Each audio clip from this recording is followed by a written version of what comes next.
гурлыг боддог. За тэгвэл интеграл 1-ээс 8.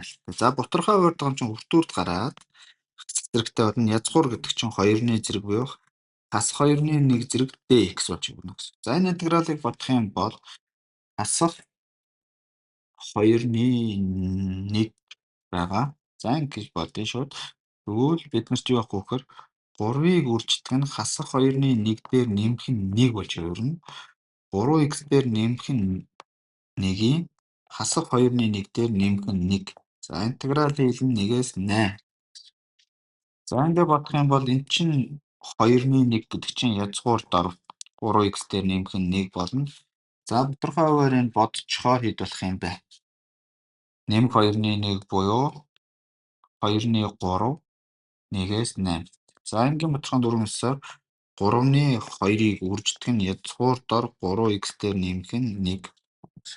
За энэ интегралыг энийг одоо бодох юм бол 3-ны 2-ыг үржих нь. За энийг 3-ны 2-ыг хаалтнаас гаргасан гэж үзэх юм бол эхлээд 8-ыг орлуулна, хасах нь дараа нь 1-ийг орлуулна, нэмэх нь. Энд тэнцүү 3-ны 2-ыг үржих нь. За энд 24 дээр 1 нэмээ 25, 25-аас 5 гарна, 4-ээс 2 гарна, хооронд нь хасна. Ингээд бидний хариу 2 гараад E.